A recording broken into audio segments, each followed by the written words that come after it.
शशि जी, मेरे साथ इस वक्त बिजली मंत्री रणजीत चौटाला मौजूद हैं। शशि रंजन है हमारे जनता टीवी के सलाहकार संपादक। वो बता रहे हैं कि जब वो चुनाव प्रचार जब बड़ौदा में चल रहा था तब आप मुख्यमंत्री के साथ मंच पे थे। उस वक्त शशि जी भी वहाँ पर जो है वो कवरेज के नाते गए थे। कह रहे हैं कि वो जो आपका आंकलन था या उस वक्त जो आपने वहाँ लोगों से वोट की अपील की, कितना असर जो है वो आप मानते हैं? क्योंकि 14 जो राउंड हुए हैं उसमें तो असर नहीं दिख रहा सर, कांग्रेस की बड़ी बढ़त है। देखिए, लोगों का अपने मन से डिसाइड करते हैं। हम जब गए थे बहुत जबरदस्त रिस्पांस था, कोई भीड़ किसी से जबरदस्ती नहीं आती। सीएम साहब और मैं गए थे, हमारे लोकल एमपी भी साथ थे, वाला वोट तो शिफ्ट नहीं करवा 4 पाए एमपी क्या? थे। उस वक्त भीड़ 3-3, 4-4 हजार की और बड़ा स्पॉन्टेनियस क्राउड था, जबरदस्त क्लैपिंग थी। अब लोग अपना कल तेजस्वी का हम देख रहे थे, सारा मीडिया आपका सुबह से शाम तक सारा कवरेज, ये कोई न्यूज थी नहीं कि तेजस्वी यादव लोगों के पॉपुलर लीडर। सुबह जब काउंटिंग शुरू हुई तब भी ये था कि महागठबंधन लीड कर रहा है। अब देख रहे हैं कि एनडीए बहुत आगे चल रहा है, सरकार बनाने की स्थिति में हो रहा है। तो ये कोई अंदाजा नहीं लगता कब स्थिति बदल जाए। आजकल फाइनली आपका भी सब अंदाजा गलत हो गया, तो हम ये कह रहे हैं कि अंदाजा छोड़ दें, एक बार तो रिजल्ट आने दें, जो फाइनल आएगा उसी को मान लेंगे। लेकिन सर लगभग बड़ौदा का तो रिजल्ट आ ही गया है ना, क्योंकि 14-15 राउंड में जब 10,000 के करीब की लीड है तो अब 5 राउंड बाकी है, तो इतनी बड़ी लीड जो है वो क्या आप मानते हैं कि टूट जाएगी? देखिए, मैं जब चुनाव लड़ा तो 2 गांव ऐसे आए। पहले मैं 2-3 में 700 से आगे था, 900, मैं सभी राउंड में आगे था। पर जब 2 राउंड आए तो उनमें मैं एकदम 6-6 हजार आगे हो गया। 2 गांव ऐसे थे, एक में 2700 की लीड थी, एक में 2500 की लीड थी। तो अभी 2 राउंड में तो 20 गांव और बाकी हैं, मेरे ख्याल में 22 गांव बाकी होंगे। तो कह नहीं सकते कि क्या आएगा। गठबंधन का उम्मीदवार आपने योगेश्वर दत्त मैदान में उतारा हुआ था। जेजेपी और बीजेपी गठबंधन के साथ सत्ता में है। आपका आजाद निर्दलीय उम्मीदवार विधायक बनने के बाद आप सरकार में मंत्री है। क्या वो जेजेपी का वोट ट्रांसफर करवा पाए? सर, आप भी वहां गए चुनाव प्रचार में, आपने देखा जेजेपी का वोट कितना ट्रांसफर होता हुआ दिख रहा है आपको अभी तक के नतीजों के मुताबिक? देखिए, कभी वोट ट्रांसफर होने की शक्ल तो नहीं नजर आती, पर ये मैंने देखा कि जेजेपी ने मन से मदद करी, खूब जोर से मदद करी। मैं सीएम साहब पहले दिन थे, दूसरे उस दिन दिग्विजय भी साथ था।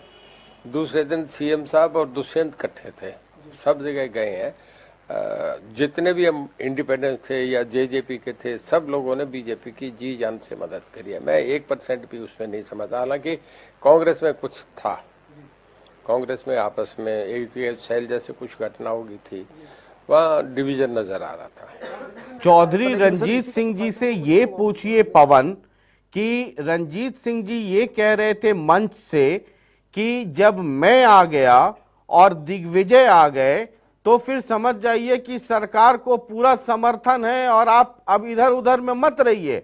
उनके उस बयान का या भाषण का कोई असर पड़ा कि नहीं पड़ा बड़ौदा में? साथ खड़ा हो गया, उसके मैं उस रीजन पे नहीं जाना चाह रहा। तब पिछली बार भी उनके पक्ष में पिछले 4-5 चुनाव से उन्हें मिल रहा था। जब पिछला चुनाव हुआ लोकसभा का, हुड्डा साहब सब जगह हारे, सब सेगमेंट में हारे थे, पर बड़ौदा ऐसी थी कि जिसमें उन्हें तब भी लीड मिली थी। तो उस हल्के को सेंधना करना थोड़ा सा एक हमारी बहुत बड़ी अचीवमेंट है कि हम आगे उसमें बढ़ रहे हैं। जी का सवाल है पवन रणजीत चौटाला जब रैली में उस चुनाव प्रचार के जो जनसभा में मंच पे थे तो रणजीत चौटाला कह रहे थे कि मैं आ गया हूं और दिग्विजय चौटाला आ गए हैं, तो अब जो है वो लोगों को इधर उधर जाने की जरूरत नहीं है, लोग सीधा जो है वो बीजेपी के और गठबंधन के उम्मीदवार के साथ आए।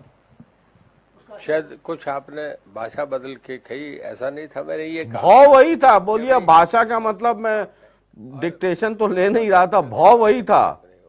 जब हम दोनों यहाँ खड़े हैं, पूरा परिवार साथ इनके खड़ा है बीजेपी का, और मैंने उससे पहले ये भी कहा कि जो देवलाल का और बीजेपी का बहुत पुराना गठबंधन रहा है। आपका विजय राजे सिंधिया ग्वालियर की राजमाता थी, उनसे भी चौ देवलाल के बहुत अच्छे संबंध थे, वाजपेयी जी से बहुत अच्छे संबंध थे, और डॉक्टर मंगल सैन और चौ देवलाल की जोड़ी तो मशहूर थी। 77 में सरकार बनी, उसके बाद 82 में हमारी बनी गई थी, वो गवर्नर ने अलग कर दिया। पवन, वहां पे जरा चौधरी साहब से पूछिए कि जो रुझान आ रहे हैं, 12-13 राउंड की काउंटिंग हो गई और जो नतीजे आ रहे हैं, अभी आईएनएलडी के जो कैंडिडेट हैं योगेंद्र मल्लिक, वो भी आकर के कह रहे थे कि जी जेजेपी का जितना वोट था वो कांग्रेस में ट्रांसफर हो गया। जितने जो अब तक की काउंटिंग हुई है और जो नतीजे सामने आए हैं, क्या ये जातीय गोलबंदी नहीं है? क्या ये कानून वो कानून सब ठीक है अपनी जगह पे जो इसका विरोध और समर्थन हो रहा है, लेकिन क्या ये कड़वी सच्चाई नहीं है कि जातीय गोलबंदी के आधार पर वोट और वोटर्स दोनों गोलबंद हो रहे हैं? जरा पूछिए रंजीत सिंह जी से।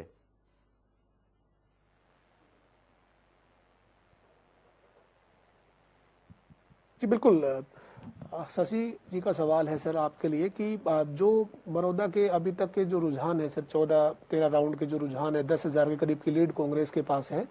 ऐसे में जननायक जनता पार्टी का जो वोट है sir, vote Indian National Lokdal तो अभी भी 4,000 से नीचे है। इंडियन नेशनल लोकदल के पास तो वापस नहीं गया। बीजेपी के पास आता तो बीजेपी बढ़त के साथ आगे होती। कांग्रेस के पास वो वोट ट्रांसफर हुआ नजर आ रहा है। हालांकि आपने जैसे पहले ही कहा कि वोट की कहाँ ट्रांसफर हुआ इसकी कोई तस्वीर नहीं होती, लेकिन आपको लगता नहीं सर कि जातीय गोलबंदी एक तरीके से हुई और कांग्रेस की तरफ जो है वो वोट ज्यादा ट्रांसफर हुआ? देखिए, मैंने आपसे पहले ही बताया, लोगों के अपने निर्णय होते हैं और उसमें मैं जातीय कोई एलिगेशन नहीं लगाऊंगा। बीजेपी को वोट मिले, एक पार्टी है जो आज पूरी तरीके से खड़ी हो गई और बाई इलेक्शन में जहाँ के कांग्रेस की सीट थी, अभी भी वहां से श्री कृष्ण हुड्डा ही थे, उनका गढ़ था और उसमें बीजेपी कहीं भी अभी कम नहीं है। रिजल्ट तो फाइनली आएंगे पर बहुत अच्छे वोट लेके चल रही है, ऐसा नहीं है। और जेजेपी, और मैंने पहले आपसे बता दिया, जेजेपी इंडिपेंडेंट सब जी जान से आपकी बीजेपी की मदद कर रहे थे, कहीं भी उसमें ऐसा नहीं हुआ। वोट ट्रांसफर तो अपने तरीके से होता है। तो ये उस क्षेत्र में जिस तरीके की पहले ही चर्चाएं थी सर कि चौमन गांव है, ग्रामीण आधारित जो है वो विधानसभा है, वहां पर जो जातीय समीकरण जो है बड़ौदा का, असलियत में जो जातीय समीकरण है उसका फायदा कांग्रेस को मिल सकता है, इस तरीके की चर्चाएं थी, वो रिजल्ट में भी तो बदलती दिख रही है। चौधरी साहब, आपसे बताऊं, बिहार में रामविलास पासवान को बहुत बड़ा फैक्टर मानते थे कि पासवान जिधर जाता है सरकार बनती है, इससे पता रहता है कि सरकार कौन सी बनेगी, इसको हवा का पता लगता है। रामविलास पासवान एक वहां फोर्स थे, आज वो कहीं 2-3 पे रह गए। तो ऐसा नहीं है कि वोट उनके कहने से ही सारे ट्रांसफर हो जाते हैं। वोट चौधरी साहब को बताइए, 2015 में भी रामविलास पासवान की पार्टी को 2 ही सीट मिली थी। मौसम वैज्ञानिक होना और सीट बनाना वो दौर लद गया जब रामविलास पासवान जी का Guinness book of world record में जीत का मार्जिन रिकॉर्ड होता था। बाद के दिनों में वो जनाधार घट गया। ये परम्यूटेशन कॉम्बिनेशन के आधार पर कोई मौसम वैज्ञानिक हो सकता है, लेकिन 2015 में भी एलएसपी को बिहार में केवल 2 ही सीटें मिली थी। इस नतीजे को आगे किस तरह से देखते हैं? इसका जिस तरह से चुनाव में प्रचार हुआ, मध्यावधि चुनाव की बात की गई, या ये कहा गया कि अब चंडीगढ़ का रास्ता हुड्डा के लिए सीधा आसान होने वाला है, ये तमाम जो प्रचार था, ये बिल्कुल गलत बातें हैं। लोगों को भी पता था, हुड्डा साहब को भी पता था, कहीं कुछ नहीं, सरकार 5 साल मजबूती से चलेगी, इस बात से कोई फर्क नहीं। पहले भी 31 एमएलए थे ना, अब 30 है, इससे क्या फर्क पड़ता है? एक घट जाए बढ़ जाए, कोई 29 होते तो कोई फर्क नहीं, 31 हो जाए तो भी कोई फर्क नहीं। ये तो बेकार की बातें हैं, लोग देख लेंगे कल को। हम तो गलत तो नहीं कहे कि हार जीत जो किस्मतों की बातें हैं, पर ये नहीं कहेंगे कि प्रचार के लिए कुछ बातें कहते रहे, हम बन जाएंगे तो पूरे देश में ये कायाकल्प हो जाएगा, ये नहीं कहना चाहिए था। अब लोग देखेंगे, सरकार तो रहेगी, फिर क्या कहेंगे हुड्डा साहब, 6 महीने बाद जाके क्या कहेंगे, वो उल्टी गिनती शुरू हो जाएगी। वो तो बेकार की बातें हैं। चुनाव आप क्या मानते हैं, हुड्डा का सीधा सीधा चुनाव था या फिर कांग्रेस का भी चुनाव आपको नजर आता था वहां पर? देखिए, कैंडिडेट ये कहता था कि हुड्डा साहब का चुनाव है, अब बाकी तो शैलजा क्या कहेंगे, प्रेसिडेंट वो है, वो कहेंगी इस पे कि उनका चुनाव था या पार्टी का था। अरे चौधरी साहब से पूछिए, पुराने कांग्रेसी हैं, पुराने कांग्रेसी हैं, हुड्डा साहब के अच्छे मित्र रहे हैं, कुछ तो बताएं जी।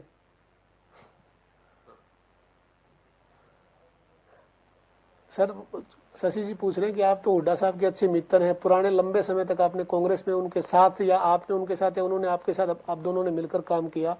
ऐसे में अब भूपेंद्र सिंह हुड्डा का कद पार्टी में बढ़ना, पहले से बड़े नेता हैं, 2 बार मुख्यमंत्री प्रदेश के रहे हैं, और ज्यादा मजबूत नहीं होंगे क्या आपकी नजर में? देखिए, उनकी पार्टी के मामले में मैं कोई कमेंट नहीं करूंगा कि इससे वो घटेंगे कि बढ़ेंगे। हुड्डा साहब के साथ पहले भी तो एमएलए सारे उनके साथ थे, किरण चौधरी के साथ एक भी नहीं था। फिर भी राहुल गांधी की निगाह में किरण चौधरी और तंवर ही रहे, अरे चौधरी अब ये तो साहब, कुछ हाईकमांड लोग तय वन करता मैन है। पार्टी राहुल होते गांधी हैं, के अभय जमाने जो चौटाला, वोट देते हैं, किरण उस पार्टी में चौधरी, तो ऐसे ये कौन किरण नटवर सिंह जी ने मैन किताब नहीं लिखी? बोलूं, one women party, one man party. And member parliament as a servant of the family, जब भी उनके घर पे विजिट करते हैं। कांग्रेस में तो 3 आदमी है, वो सबको जलते हैं। देखिए यहाँ प्राइम मिनिस्टर सरकार चलाते हैं, वहां तो अहमद पटेल जो चाह जाके ट्रांसफर करवाते थे वो बैठ के कराते थे। अच्छा, जरा पवन प्रियंका चौधरी और साहब से राहुल पूछे कि गांधी बीजेपी में कितने मैन की पार्टी है? एक मोदी जी हैं, एक अमित शाह हैं, तो ये तो 2 मैन हो गया। मानित है कि बिना कांग्रेस के ऊपर के कुछ होता ही नहीं। शशि जी का सवाल है कि आप भारतीय जनता पार्टी में तो नहीं है, क्योंकि आपका इंडिपेंडेंट सरकार को समर्थन है और आप सरकार में मंत्री, बीजेपी को कितने नेताओं की पार्टी आप मानते हैं? बीजेपी देखिए 1984 के बाद, अब फिर 84 में चले गए। 1984 में 401 सीट राजीव गांधी को आई थी, इंदिरा जी का असैसिनेशन हुआ था और उस वक्त पहली बार एक स्वीप हुआ था।